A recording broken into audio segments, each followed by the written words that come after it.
Hello ladies and gentlemen, and welcome back to my channel for another Hot Toys 1/6 scale The Dark Knight trilogy figure unboxing and review. Today, we're taking a look at the 2.0 version of Bane, based off his appearance in The Dark Knight Rises. Now, I got mine at a discount from Pop Collectibles. As always, do your own research, make sure you're comfortable before buying. I've popped a link to their site in the description, along with the discount code Justin's Collection, for 5% off your order if you do decide to buy from them. While you're down in the description, why not hit that subscribe, bell notification icon, and join button, so you're notified as soon as a brand new DC figure review goes live on the channel. As for the box art, I'm loving the grayscale. I'm glad that they've kept it consistent, so far at least, for almost all of these 2.0 figures. Not Batman Begins, but he was more of a reissue, and not Two-Face. He was a proper 2.0, but he came out first before they'd committed to doing 2.0s really, and he was an exclusive, so it makes sense that he gets a special edition box. Up front, we've got an image of Bane, but not the figure. This is Tom Hardy in costume. Then down below, a Dark Knight Trilogy logo done in metallic, shiny silver foil. On the side of the box, nothing special really, just some more logos. Around the back, just warnings and legal information. This box is surprisingly plain. It's mostly black with some logos and text on it. The only real artwork we have to look at is up front and around the back underneath the slipcover. This is more like it. It's some figure photography. This is the actual piece inside the box, and the more I see of this new Bane, the more freaking excited I get. Up front, underneath the slipcover, an open window showcasing Bane and all of his accessories inside. Let's be honest, before they even announced this, we knew it was coming, because the first version of Bane they gave us was a disappointment at best. It was serviceable for a while, but then third-party companies started stepping in and making bigger and better and seamless versions of Bane. When they started announcing 2.0 characters from the Nolanverse, and they were dabbling in medical silicon, this was a given. And yeah, he's finally here. So first in-hand impressions for Bane. He's really heavy. He's an absolute beast of a figure, which is not how I describe the first version at all. What we're going to do now is get all of his accessories laid out in the light box and take a closer look at everything he comes with. Starting off with the display base first, we got this with Catwoman initially, but it makes just as much sense for Bane. This is a perfect display base. Like 10 out of 10. That's how much I love this thing. It's my all-time favorite Hot Toys base mold. It not only looks great, and it does, like it's rusty looking and nasty. We've got the concrete with a wash over the top, heaps of texture, some pitting on these pillars, the translucent water with the white foamy effect to it, Dark Knight Rises and Bane for the nameplate, the grill in the middle, but it's also properly functional as a display base first and foremost. This is not just an art piece. There's not shit all over the surface that will stop Bane from standing on this platform. It's flat, no frills, no bullshit. And it's modular too. If you don't have space in your display for this huge frame with the print in the middle, you can remove it. We'll do that in just a second.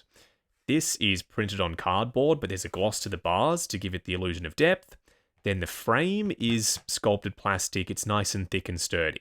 We've got pitting sculpted in, and the way it's been painted makes it look not only rusty, but as though water has been running down the edges of this gate. The bottom part of the base is also modular. You can drop it down to decrease the height a little. Taking off this frame and ditching the water, let's give that a go. See? Now it's so much more manageable. It's still really cool, but it's much smaller, and you can still extend out these pylons if you want to give Bane some extra height. The modularity of this base is why I love it. Oh, and up top, this crotch grabber is height adjustable. The reason why they gave us a second one of these pleathery style gauntlets, this is not genuine leather unfortunately, is because there's not quite enough room on the inside of the sleeve for the jacket to accommodate the longer gauntlet with the straps on it. So you're meant to replace that one with this. It's significantly smaller. There's still the thumb hole, so it is compatible with all of his hands. If you have this over the top of a closed fist, you just turn it round, that way the thumb hole isn't visible. Or you could use this to cover up the wrist peg on the other side if you wanted to. Not screen accurate, but an option. Is it too much to ask for the same paint apps that we saw on the original broken cowl from the early Dark Knight figures? Because the sculpt is new, and it looks spot on. Like we've got the speckling, the pitting, the cracking, and there's more of it this time, so it sits on the base properly. It doesn't flop over like the original one would. However, see that speckling to make it look wet? That's what I wanted to see on this cowl. It's got 2 ears, it's got a second eye hole, and it sits properly. But it's not painted anywhere near as well as the original was.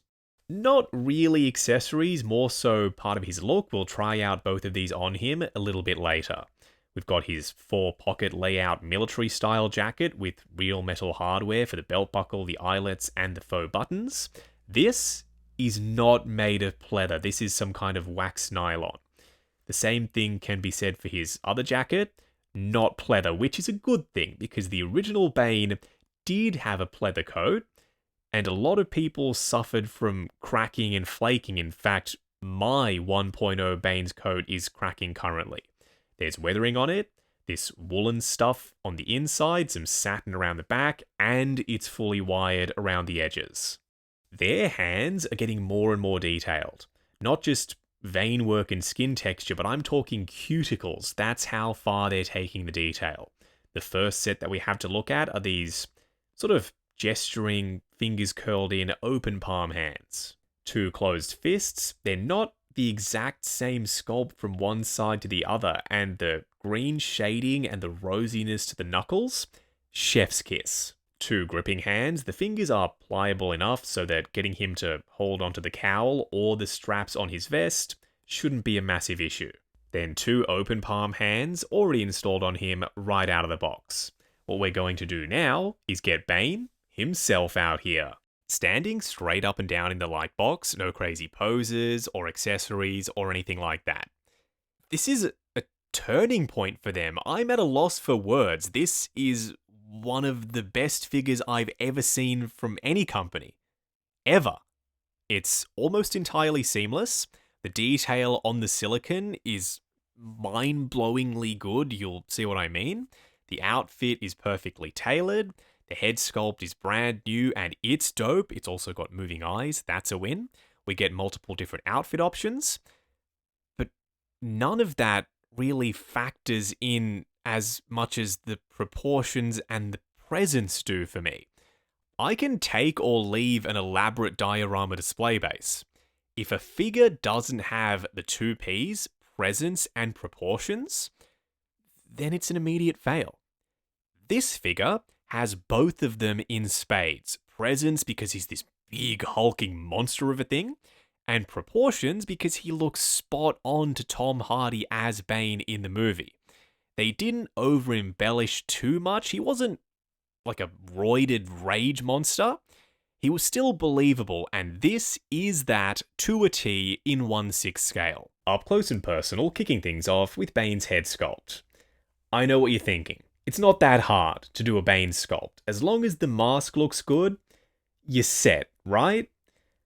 I don't think it's that easy because there's more to it than that. There's the scarring and the skin texture and the wrinkling and the crow's feet around his eyes and the forehead lines and the eyebrows and the moving eyes, but we'll discuss them in a moment.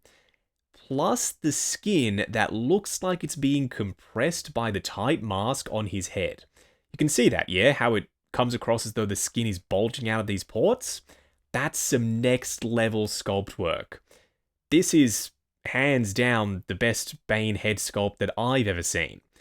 Now, some folks said that these straps on the mask were purple. I looked at some reference pics. This dark navy blue is accurate to the movie. The real screen-used mask had the copper sections at the base of these hoses, and the blue straps working their way up over the top of the mask itself. There's some texture for the mesh sections of the mask. Then around the back, the conduits. I don't exactly know what to call any of this stuff. I'm no Bane mask expert. But the sculpt work is incredible. I cannot say enough good stuff about this head sculpt. I mean, just look at it. There's even that sweaty effect. They've not done that before, I don't think. I've never seen them do a sweat effect. But if they can do it this darn good, then go for it. In the future, I would love to see more characters with this dewy look to the skin. And there's I don't want to say 5 o'clock shadow, but it looks like he's shaved his head recently. There's a darkness to the top of his head. If you want to move the eyes around, underneath the head sculpt, we've got the 2 joysticks on the inside. You can move them in any direction. I'm partial to some side eye myself, but I have seen some people move the eyes down. And because Bane is kind of a crazy character, having his eyes looking down at Batman like that, not a bad option. See what I mean? With the eyes looking down like that, it comes across as though he's just taken a big whiff of his pain-numbing medication and he's about to kick Batman's ass. I'm not going to use it long-term, just every now and then it might be fun to bust out this eye position depending on the pose. This is probably what I'm going to be using most of the time, some side-eye action and a head tilt forward. His brow is already furrowed, we may as well use that to our advantage, and with his eyes looking up at us from the side through his furrowed brow, he looks like he's absolutely seething. I put him back to stock, now he's just looking straight forward.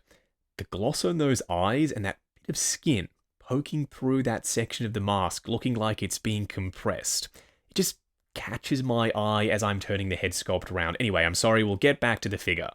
Around the back, you can see the wrinkling on his neck, the scarring running from underneath the mask to the underside of his vest. I'm not sure how much silicone is underneath this, because it's not removable. Not easily, at least. You'd have to cut these strings. They're cinched or glued in place somehow. This zipper is sculpted. It's not real. These are also stitched in, these straps over his shoulders. These are stitched too. You can see the stitching points. Nothing is designed to come off, so we will never know if the silicone ends at his midsection or if it goes all the way down to his waist. This looks suspiciously like pleather. I'm hoping it isn't, because surely they've learnt their lesson from the first Bane, right? His coat was pleather and it was a disaster. Who knows? Only time will tell. I'll keep an eye on it. Around the front, the skin texture is baked into the material. This, I don't think, is paint. It could be. You can even see some blue for the veins and the wrinkling for the skin. This is all medical grade silicone. It's slick and it's smooth and it moves like butter. These joints just move around, no problem. There is some weird bunching, as you can see underneath the armpit, but that's because he's got an entirely silicone, maybe torso all the way down. It's impossible to say. So that was bound to happen. If you're covering a metal armature, that's what's underneath this. In medical silicone, there's going to be some bunching. You can just work with it depending on the pose. We've got more skin texture down his arms, some scarring and vein work. Like, you can see that lumpy and bumpiness to the skin. Wrinkling for his elbows. That looks like a very real looking elbow. Only one gauntlet. We can put the smaller one on this side. It's not what it's designed for, but I'm curious to see what that looks like anyway. Not great. It flares out at the top because this is never meant to be on full display. It's supposed to be underneath the sleeve of his jacket. Is it better than a visible wrist peg? Maybe marginally, but there is some extra skin that sits over the top of the wrist peg, so depending on the position of the hand, that's not too much of an eyesore. It just looks like, I don't want to say wrinkling again, but I will. It looks like some wrinkling at the base of his wrist. The vest is heavily padded, and it's weathered on these metallic sections. They're meant to be armor, I think, but in figure format, these are some kind of rubberized material. It's an asymmetrical design with a different strap on this side compared to the other, some real metal hardware for the buckles, real metal eyelets. This is plastic, but then these little bits are also real metal. I would have liked some more weathering on the straps and the base green part of the vest, because those bits are at odds with the padding and also this buckle. They're heavily weathered where everything else looks quite clean. The same thing with the pants. They look completely pristine. The knee pads have a sand-colored wash in them. These are attached with Velcro, by the way. The boots are weathered with washes and some dry brushing over the top. But the pants look factory fresh. There's no soiling, there's no dirt and grime, nothing. And don't forget, Bane has been stomping around in the sewers. I highly doubt he's been taking trips on the regular to a laundromat to get his pants and his vest steam cleaned or washed or anything, really. These straps and buckles are functional. You can open his pockets, but the zipper isn't. It works its way underneath his thigh to around the back and is glued in place, I believe. You can see some of that adhesive poking out from underneath it, so I'm going to leave that well alone. He's got some functional pockets around the back, padding underneath these knee pads so he looks bulkier around the front, and single-piece sculpted boots.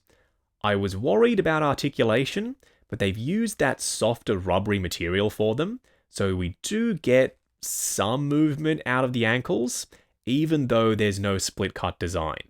On the underside, some light scuffing, but I wouldn't call that tread. I am interested to pop the jacket on because it's a look I'm considering rocking on him. It's an iconic look for him, no question. If you want to display him like this, I don't blame you. I just can't bring myself to do it, because how could you hide all of that medical silicone goodness underneath this baggy brown jacket? And because his body is now significantly larger compared to the 1.0, with the thicker brown jacket over the top of that body, he looks slightly ridiculous, at least to me, maybe a little bit too big. There are wires down the front edges of the jacket so you can fold these bits over themselves, revealing the fur lining, and we've got wires along the bottom, but no wires in the collar, so if you want to have it popped at the back but pinned down around the front, it's just not doable. Eventually, these are going to work their way up and they'll look a little bit ridiculous. I would have liked magnets on the underside of them. That way they would have sat down exactly as they're supposed to. We've got some weathering on the surface. I don't think that's paint. I believe they've printed the weathering patterns on the fabric. Then around this side, we've got the faux gauntlet on. It ends right around here. It doesn't go all the way up the sleeve, unlike the other one would. Ooh, this is different. Not many Bane figures have come with this particular jacket. In fact, I'm only aware of one other Bane that has had this look out of the box, and that's the M-Toys Bane. And I currently actually have him wearing this jacket in my collection. It's not as iconic of a look as the long jacket one is, or even going jacketless. I'm also concerned about a couple of things. Number one, this belt loop is completely detached from the belt underneath it. Terrible QC, that should have been secured down at the factory level. Number two, he looks way too big thanks to the vest not being removable and the size of the body underneath the jacket. Number three, dye transfer might be an issue. The brown fabric seeping in that dye from the surface coating to the silicone underneath. And number four, friction. Sliding this jacket on, there's a lot of friction at play. His body is big, it fills out the sleeves. Sliding is over the top. You could cause damage to that paint application process that they've used for the silicone skin if you slide this on multiple times. Just something to be aware of. I'm not saying it will happen, but it might. And that's enough for me to be nervous about it. We've got some wires down the bottom of the jacket. Not that they're really all that usable because it's cinched around the waist extremely tightly. You can't have this thing billowing off in the wind unless you start to unzip it, which unfortunately is now happening in the wrong direction. I'll fix that later. For a quick side-by-side comparison, don't get me wrong, the new one wins hands down. He's almost the perfect 1/6 scale Bane. There's something to be said for the original. They put themselves out there. They gave it a go back in the day. Yes, the body is small. Yes, he looks silly without the coat on thanks to the jointed elbows. And he can't grip onto the braces for his vest. But with that coat on, he looks surprisingly decent. If I had to pick right now between the two, I like the OG. I'm going with the 2.0. Better body, it's seamless, the proportions are more accurate, and he's bigger and bulkier. The head sculpt is superior, he's got moving eyes, plus that killer diorama display base. A lot of us either upgraded the body on Hot Toys Bane with an M34 or M35 Fison using the stock pieces, or we grabbed the Daft Toys set, which is what this is. The Daft Toys head sculpt and outfit on a Fison body, the M34 to be specific. I think it's time to retire my custom Fison Bane.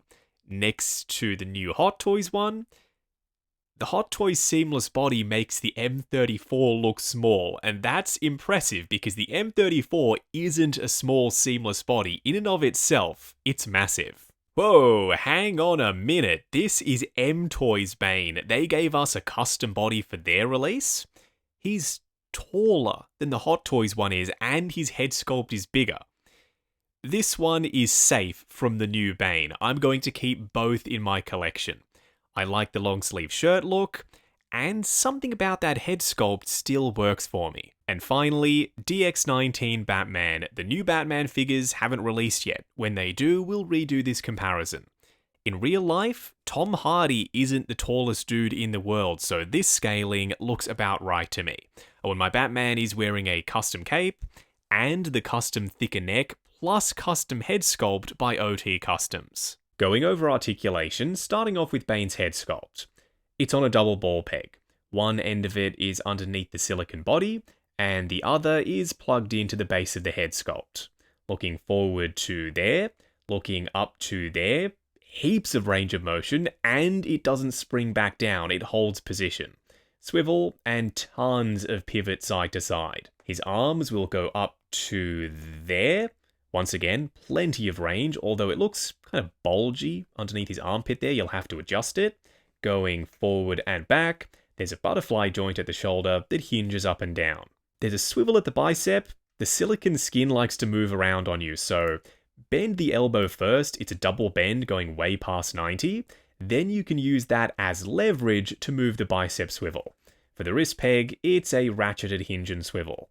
His torso crunches forward to there, going back to there, swivel, and pivot side to side. His legs go forward to there, going out to there, swivel at the upper thigh. Double bend at the knee, going past 90. Then for the ankles, a double ball peg inside of a single piece rubbery boot. It's a softer material, so we still get access to that joint, going forward and back, swivel, and a little bit of ankle tilt. Moving on to the 3 cool and 3 annoying things.